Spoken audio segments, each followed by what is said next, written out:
Hello tout le monde, j'espère que vous allez bien. On se retrouve aujourd'hui dans une nouvelle vidéo et aujourd'hui je vous propose de réaliser des DIY faciles pour l'été. J'espère que la luminosité de cette vidéo ira. J'ai encore le soleil dans la scrap room, il fait d'ailleurs très chaud aujourd'hui et je vous avoue qu'en ce moment je suis très team DIY. Je ne sais pas si c'est la chaleur, si c'est l'été, si c'est le fait d'être en vacances, mais en ce moment j'aime beaucoup faire des DIY. Ne vous inquiétez pas, pour les adeptes du scrapbooking, des vidéos scrapbooking reviendront dès la rentrée, mais c'est vrai qu'en ce moment je suis dans ma lancée de DIY, donc voilà, moi c'est un petit peu par passe, vous le savez. Des fois c'est du DIY, des fois c'est du journaling, des fois c'est du bullet journal, des fois c'est du scrapbooking, et en ce moment je suis dans ma passe DIY. La vidéo du jour est en collaboration avec Creative Fabrica, et alors ceux qui auraient loupé la première vidéo que j'avais réalisée avec eux, Creative Fabrica c'est un site internet sur lequel vous allez trouver mais un milliard de choses. Lors de la première vidéo je m'étais vraiment cantonnée aux fichiers SVG, donc qui sont les fichiers pour vos machines de découpe, mais depuis je traîne toujours sur le site de Creative Fabrica et je suis allée voir dans les autres catégories, mais il y a énormément de choses. Moi j'ai téléchargé beaucoup de polices. Alors vous allez me dire oui, on en trouve sur Dafon, je télécharge également pas mal de polices sur Dafon, mais c'est vrai qu'on trouve plus de choses spécifiques qu'on trouve pas forcément sur Dafon, sur Creative Fabrica. Vous le verrez dans les DIY, j'ai téléchargé des polices que je trouve trop jolies. J'ai également aussi découvert la catégorie illustration qui va vous permettre en fait d'avoir des citations, des jolis motifs pour faire soit des stickers, pour les imprimer sur du vinyle, enfin il y a vraiment énormément de choses. J'ai découvert aussi qu'il y avait des papiers de scrap numérique à imprimer, enfin vraiment quand on commence à fouiller un petit peu sur le site, c'est vraiment la caverne d'Alibaba. Depuis que je suis inscrite, donc ça va faire un peu plus de 2 mois que je suis sur le site, ils remettent tout le temps des nouveautés. Je vous avoue que mon disque dur commence un petit peu à me détester parce que j'enregistre beaucoup de choses et je sais que vous êtes pas mal à avoir craqué, donc d'ailleurs n'hésitez pas à me faire votre retour. Est-ce que vous aussi vous êtes devenu addict à ce site ou est-ce que je suis la seule? Mais vraiment je trouve que c'est une mine d'or pour ce qui est scrapbooking DIY, et je pense que même ceux qui font du graphisme ou du dessin, vous pourrez trouver votre compte sur ce site. Au niveau du fonctionnement, en fait ça fonctionne par abonnement, donc c'est un abonnement mensuel que vous renouvelez ou non d'ailleurs tous les mois. Vous pouvez très bien choisir de vous abonner pour un mois et vous désabonner directement en fait. Il faut juste ne pas louper la date de renouvellement parce que comme c'est un abonnement, si vous ne vous désabonnez pas ça se renouvelle automatiquement. Par contre pour se désabonner, c'est pas un site bizarre où il faut envoyer des mails ou je ne sais quoi, vous allez juste sur votre compte et vous avez se désabonner, enfin c'est hyper simple. Et bonne nouvelle, mon code de réduction est de nouveau actif, donc c'est un code qui vous donne l'abonnement all inclusif qui est normalement à 29 $, je crois si je dis pas de bêtises, à 1 $ pour un mois. Donc c'est l'opportunité de tester, comme je vous l'avais dit la première fois, vous pouvez très bien souscrire, télécharger plein de choses et ensuite vous désinscrire et du coup ne jamais payer la mensualité de 29 €. En fait vous avez uniquement votre premier mois à 1 $ et ensuite vous arrêtez votre abonnement comme vous le souhaitez. L'avantage c'est que tout ce que vous allez télécharger vous le gardez à vie en fait, vous l'enregistrez dans votre ordinateur, donc vous pouvez très bien vous dire allez cette semaine je me fais un rush, tous les soirs je télécharge des choses et supprimer votre abonnement juste après. Donc vraiment je trouve que c'est un vrai bon plan pour ceux qui ont des machines de découpe et pas que, comme je vous le disais, il y a de très belles polices de caractère, vous avez des papiers de scrap numérique, enfin il y a énormément de choses, donc même si vous n'avez pas une machine de découpe, ça peut potentiellement vous intéresser si vous faites du scrap. Et comme je vous le disais, aujourd'hui pour ces DIY, je me suis vraiment attardée sur la catégorie plus police de caractère illustration pour vous montrer tout ce qu'on peut faire avec d'autres fichiers que des fichiers juste SVG classiques de scrapbooking. Donc du coup c'est parti, je vous laisse avec les DIY. Alors pour ce premier DIY, je vous propose de réaliser des verres. Sur le site de Creative Fabrica, si vous tapez glass wrap, vous allez trouver énormément de modèles pour créer vous-même vos verres. Donc pour ma part, j'ai décidé de faire un montage avec plusieurs modèles, mais vous pouvez très bien utiliser directement le modèle que vous téléchargez car c'est un fichier SVG donc il est prêt à l'emploi. Donc moi j'ai utilisé ce modèle-ci avec les petits smileys et pour finir le dernier modèle avec un damier et des fleurs, et je suis venue les mixer avec des écritures. Si jamais vous voulez retrouver ce qu'a fait un créateur sur Creative Fabrica, c'est très pratique, vous avez juste à taper sur son nom et en fait vous allez directement arriver sur sa page avec tous ses contenus. Par exemple moi j'ai beaucoup aimé cette page-ci parce que cet artiste propose essentiellement que des vinyles pour verre, donc si jamais vous cherchez des idées ça peut être pas mal. Ensuite au niveau de la police que j'ai utilisé cette police Magic Retro que je suis venue télécharger. Je vous montre juste après comment venir l'installer dans le logiciel. Vous allez peut-être vous demander comment j'ai fait pour modifier mes fichiers. J'ai tout simplement utilisé l'option contour et en fait vous allez pouvoir venir sélectionner et désélectionner des parties de votre fichier SVG. C'est comme ça que j'ai réussi à avoir des petits morceaux en quelque sorte du calque. Donc comme je vous le disais, j'ai utilisé une police que j'ai téléchargée sur Creative Fabrica. En fait c'est très simple, dans Cricut vous allez dans les polices, dans la partie système et vous allez venir taper le nom de votre police. Donc ici c'était la police Magic Retro. Donc je tape Magic et vous allez voir qu'en fait il va retrouver la police qu'on a installée directement dans l'ordinateur. Donc une fois que vous êtes satisfait de votre montage, si jamais vous voulez utiliser un vinyle de même couleur, je vous conseille d'attacher votre motif pour ne pas qu'il bouge. Moi ici ce n'était pas le cas, vu que j'ai utilisé plusieurs couleurs, j'ai directement chargé dans ma Joy différents tapis.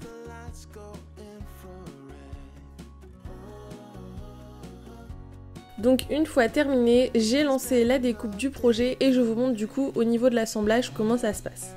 Donc si vous utilisez uniquement une seule couleur, ça va être très simple. Vous allez juste avoir à reporter votre motif directement avec votre transfert sur votre verre. Mais si comme moi vous avez choisi d'utiliser plusieurs couleurs, il va falloir regrouper étape par étape vos différents calques. Donc moi j'ai commencé avec les écritures, donc j'ai commencé à transférer la première partie de mes écritures et je suis venue récupérer le petit morceau manquant qui était rose pâle. Une fois tout récupéré, je vais venir le mettre sur mon verre, donc je centre bien mon écriture et ensuite grâce au film de transfert, je n'ai plus qu'à le coller directement sur le verre. Si jamais vous posez la question, mes verres ce sont des verres qui viennent de chez Action, qui se vendent je crois par lot de 6.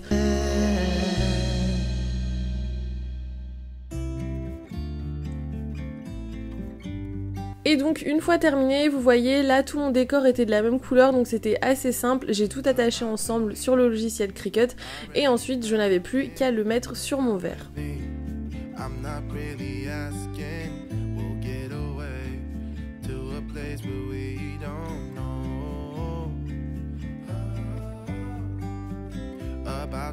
Et donc voilà le résultat, donc comme vous le voyez c'est très simple à réaliser, tout le montage se fait sur le logiciel comme je vous l'ai dit et vous pouvez, si vous n'êtes pas à l'aise avec ça, utiliser directement des modèles que vous téléchargez déjà faits.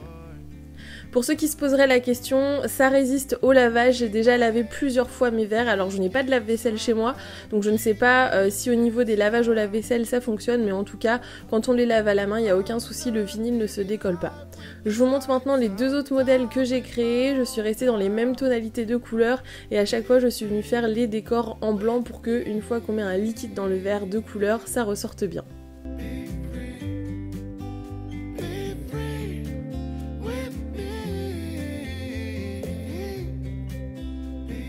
Donc voilà ce que ça donne pour le second modèle, j'aime beaucoup tous ces petits smileys déformés. Comme je vous disais, je trouve qu'il y a vraiment une inspiration années 70 dans les designs que j'ai choisis et je trouve ça vraiment sympa, très coloré pour l'été.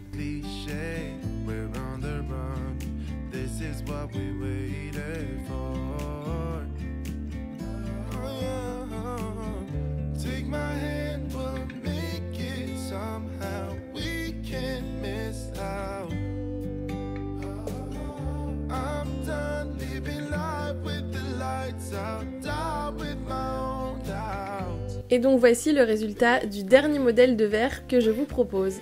On passe ensuite au second DIY et là je vous propose de réaliser une boîte à souvenirs pour les vacances. Ma boîte vient de chez Cultura et au niveau du matériel j'ai utilisé les déco crèmes de PBO. Vous allez voir que je vais changer le jaune par du rose mais je garde toujours la même gamme de peinture. L'avantage c'est que même sur du bois avec une seule couche de peinture, comme elle est assez épaisse, ça suffit, vous n'avez pas besoin de mettre plusieurs couches pour recouvrir entièrement votre boîte.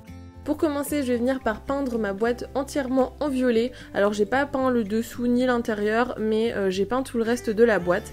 Et ensuite je passe sur mon ordinateur. Donc je voulais vous montrer, petite astuce, si jamais vous ne vous rappelez plus des fichiers que vous avez téléchargés, dans votre compte, à la page téléchargement, vous allez pouvoir retrouver tous vos fichiers. Pour ce DIY, j'ai utilisé un fichier damier pour faire un pochoir et cette police qui s'appelle Magic Romance que j'ai installée comme la police juste avant. Donc comme je vous l'ai dit, j'ai utilisé un pochoir, donc j'ai utilisé le film pochoir de chez Cricut que je vous avais présenté lors de ma vidéo sur mes pots de fleurs et je suis venue transférer mon pochoir damier. Je le trouve très bien par rapport au premier que j'avais utilisé dans mon ancienne vidéo justement, car le pochoir se décolle beaucoup plus facilement et il est moins compliqué à installer sur la boîte, je trouve.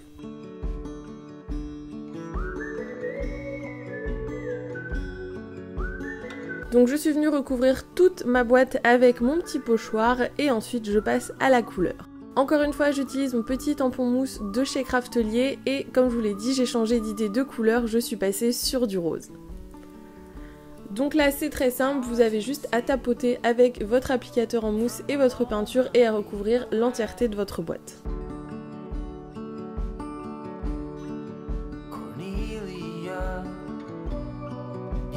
Ensuite, la partie la plus longue, on vient décoller, mais franchement ça se décolle beaucoup mieux sur le bois que sur les pots en terre cuite. Ça a été assez rapide pour le coup et j'ai pratiquement pas eu de bavure. Et donc voilà le résultat de ma boîte entièrement personnalisée avec un motif damier. J'aime trop, je trouve ça vraiment trop chouette et très coloré. Et pour une petite touche finale pour nous montrer que c'est une boîte à souvenirs d'été, je suis venue ajouter ce petit design que j'ai créé moi-même avec écrit Summer. J'ai tout simplement joué avec les courbes dans le logiciel de Cricut et je suis venue écrire plusieurs fois le mot.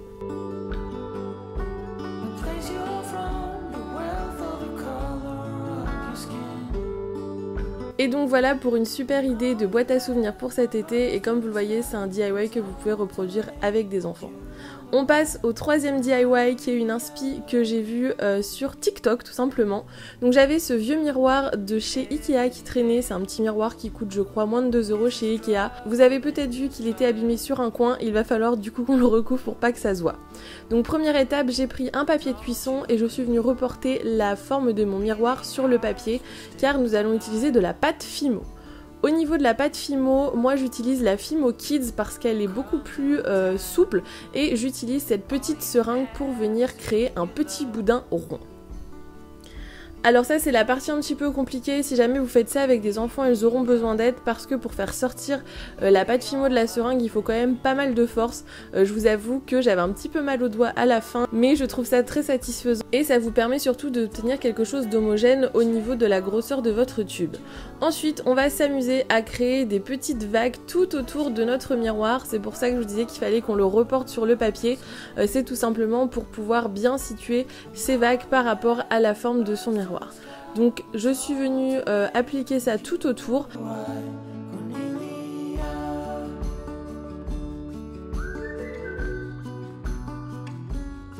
Et ensuite j'ai mis le tout au four à 110 degrés pendant 30 minutes. Pendant ce temps, je repasse sur mon logiciel Cricut et je vais venir créer un petit pochoir à mettre au centre de mon miroir. J'ai utilisé la même police de caractère que pour le DIY précédent, donc Magic Romance, et je suis venue recopier une citation qui me plaisait.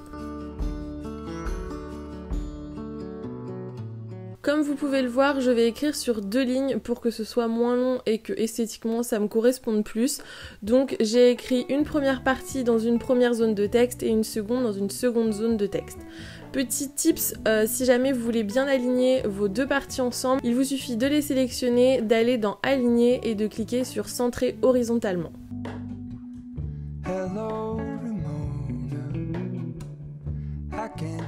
Ensuite je suis venue modifier un petit peu l'écartement parce que je voulais que mes 2 lignes soient un petit peu plus proches l'une de l'autre et une fois que j'étais satisfaite j'ai sélectionné le tout et j'ai cliqué sur attacher.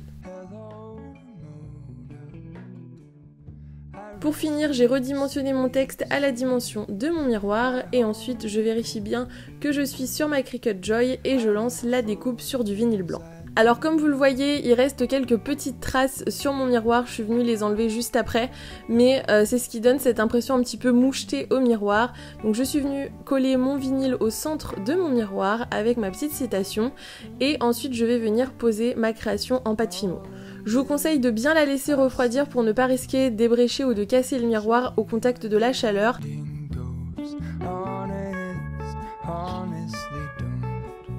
Une fois que je vais avoir choisi comment disposer ma création en pâte Fimo, je vais venir la fixer avec de la colle.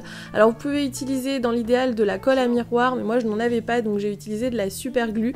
Faites juste attention parce que si vous en mettez à côté, ça peut tacher votre miroir, donc faites attention à ne pas en mettre trop. Donc je viens fixer à certains endroits mon miroir et surtout au petit endroit ébréché pour bien masquer. Et voici le résultat. 2 a.m. in the car playing our favorite song.